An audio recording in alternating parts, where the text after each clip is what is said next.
a quick video to show some recent developments in Tightener. So what I'll show in this video is using Jupyter Notebooks to control InDesign, Adobe InDesign. So Tightener is essentially automation glue. It's something that allows us to tie together multiple applications and automate and interact with them.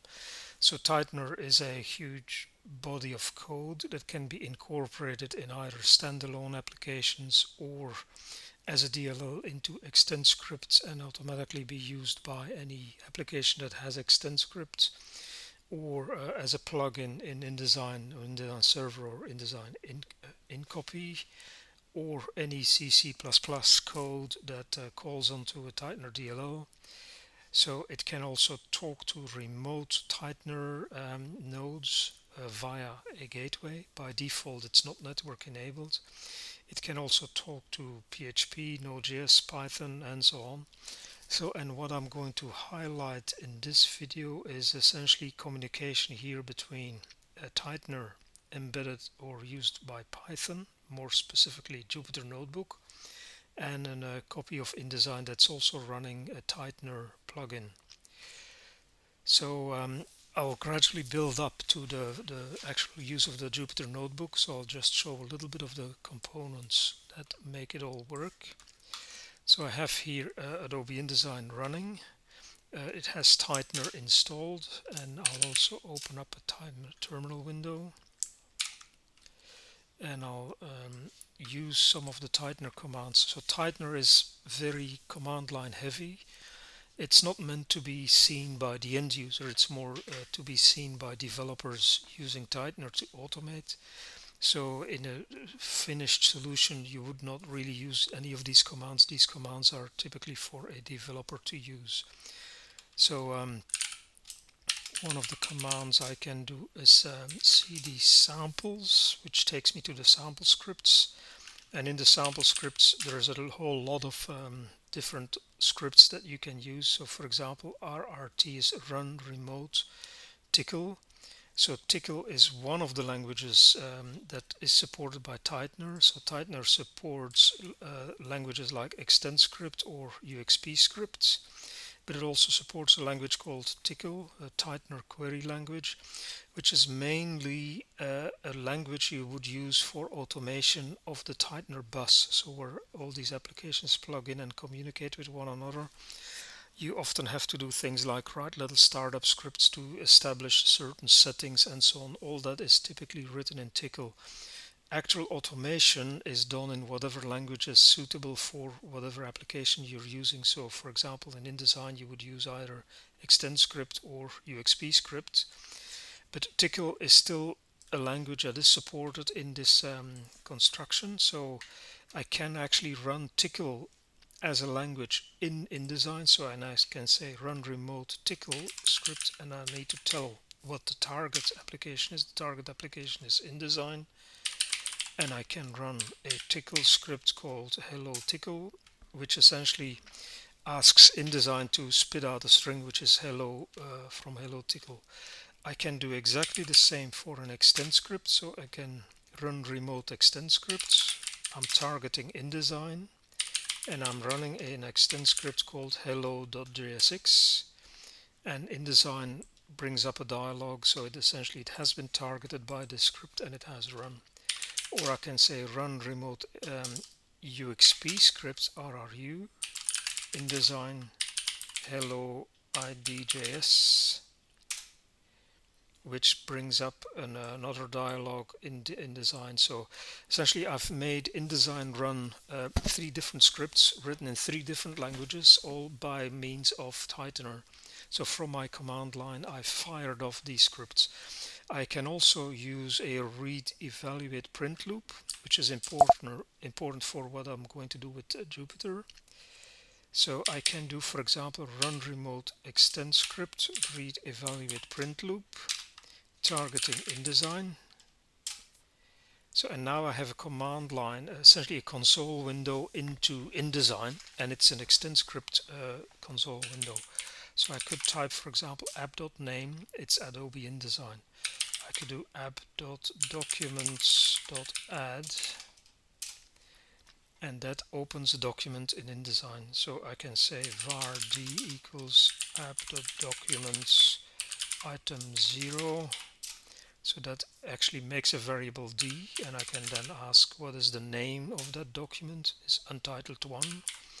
I can say d.name equals something, and the name of the document changes, and so on. So this is essentially a console window into InDesign using ExtendScript. If I type quit, but now I use RRU REPL InDesign. So now I'm going to use UXPScript. So with UXPScript I'm going into a read, evaluate, print loop targeting InDesign, and I can again type app.name. So now it looks the same as with ExtendScript, but now I've actually used an UXPScript expression. So I won't go much further into this, but suffice to say that we can either talk UXPScript or ExtendScript in pretty much the same fashion. I can also do one-liners. For example, if I from the command line I wanted to say I want to know exactly how many documents InDesign has open, I could do app.documents.length. So there's a one-line command line, one document open. So I can actually write scripts, purely command line bash scripts or .bat scripts in Windows that ask InDesign to provide me stuff on the command line. So rather than so I could actually do automation and ask InDesign to save something. So now finally I'll show you what happens with Jupyter Notebooks. So I can fire up Jupyter Notebook, which is a very interesting environment. So it's free, it's part of Python, so it's quite often associated with Python, but it's actually much wider than just Python, and you can essentially use it to gradually and interactively build scripts, which is a lot easier than doing it, for example, in VS Code. So I'll first quit again because I want to be in a different directory. So let's close this. CD, yeah, that's where I want to be. Jupyter Notebook. There's a Jupyter Notebook, and so what I'm going to do is just open a Jupyter Notebook. That's an example. So I have in my plugins in Python, I have an example Jupyter Notebook. See, and the nice thing about Jupyter Notebooks is that you mix documentation and explanations with actual scripting commands, and it's very interactive. You can tweak things as you go and try them out as you go. So you typically will create your script line by line. So I find this much more democratic as far as scripting goes, in that you don't really need to understand much and you can really try things as you go. So for example, if I say 12 plus 12 and I hit shift return, it now says 24. We've actually asked InDesign to tell us what 12 plus 12 is. So I can again say like app.name, and you can see I've used the same notebook with InDesign Server, and then the app.name is Adobe InDesign Server. But if I hit shift return, it actually evaluates that in InDesign and says this is Adobe InDesign. So, and then I can say I'm going to add a document D, I'm asking the name, I'm going to make the name hello, and I'm going to make the name XXX. So for example, I don't want to do this one, I don't want to do this, I can just delete those lines. So I'm going to add some text frames, a text frame to that document. I'm going to set my measurement units. So, and you can do line by line, but you can also have multiple commands in a single cell. So these are cells, it's a little bit like a spreadsheet. I'm going to set a variable offset to 15 and then do stuff. So I'm not going to do this, and that's it. So now I've essentially I'll take away some more stuff, take this away. I don't need to know the app.name. Okay, so now I've got like a little thingy that will actually say, okay, add a document, name, show me what the name is, and then add some color and actually fill a text frame with that color. And I might also want to set the content of the text frame to something. So what I'll do is before or after here. So I say I want to add. So and I'm not going to execute it. tf.contents.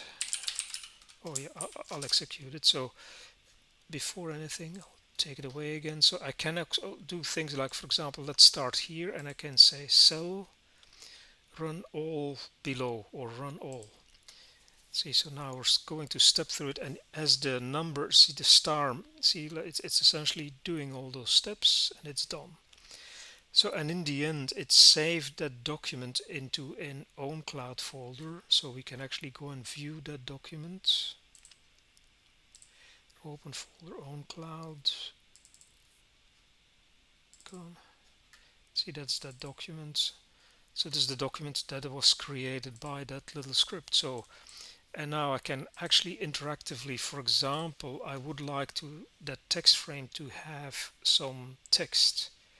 So I'll open up, I'll do it again, but I'll do it one by one now, and I'll say I'll run up to, let's say, this point. So I can say cell run all above.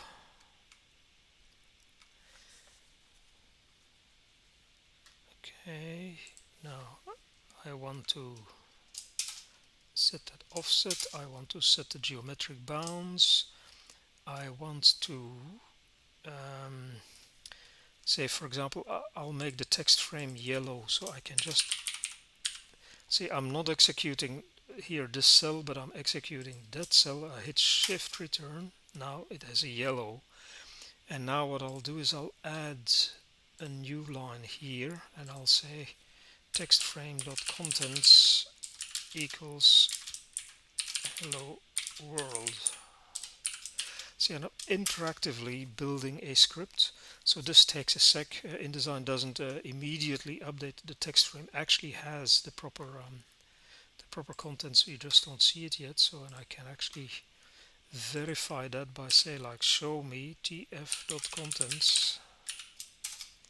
See, it is hello world, and now it has appeared.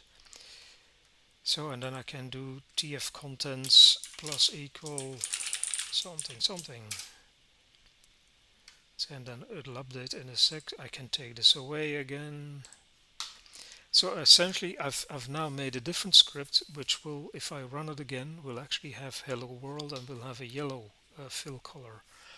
I can do things like, for example, show me all the colors in this document. So I can save it as a different file, test2. We're done. I can close it. So the whole idea is that you can actually use this as a development environment, but much simpler and more limited than things like Visual Studio Code. But you don't really need to know much. Like I find, for example, getting these statements like view preferences, blah, blah, blah, blah, to get them right while I'm typing in code at 100 miles an hour, quite often you make mistakes. But with this way of developing, you actually verify the statement as you type it. Each of the statements is executed, and you can actually verify. Say if I wanted to have centimeters and I mistype, so for example it actually needs to be centimeters, and here you'll see a limitation of the current tightener, which I still need to finish up. So if I make mistakes, it'll actually throw back at me app eval script blah blah blah blah, so which is essentially telling me that didn't work. So, and then you can just correct whatever was wrong and try again. It's not centimeters, so yeah, I'm not going to. I'll do again millimeters.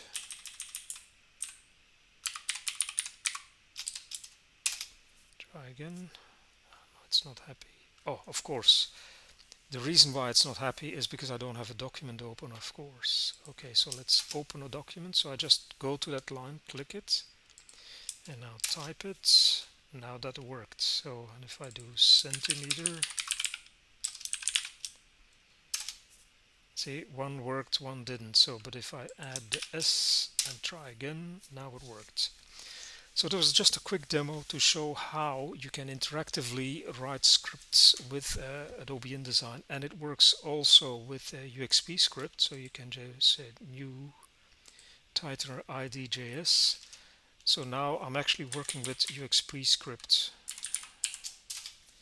Works pretty much the same. Now there is a limitation in that I don't have a persistent engine in UXP scripting, which means that I can't do things like this var d equals app.documents dot add. So that works, but once I execute a statement, that variable d is again immediately forgotten. So in the next line I cannot refer to d. See, that works, but if I do d, it says d is not defined. So the reason is there is no persistent engine in UXPScript. So I have a solution for this, but I need to implement that in one of the next versions of Tightener. So what I can do is d dot text frames. So if I do it on one line, then it will work. D dot geometric bounds equals 0, 100. So that should work. See, like, yep, you can see there's a small little rectangle there. So that so we can use variables as long as we type it on one line, and that's a limitation of my current kernel, Jupyter kernel for UXPScript. So, but that will be fixed in one of the next versions.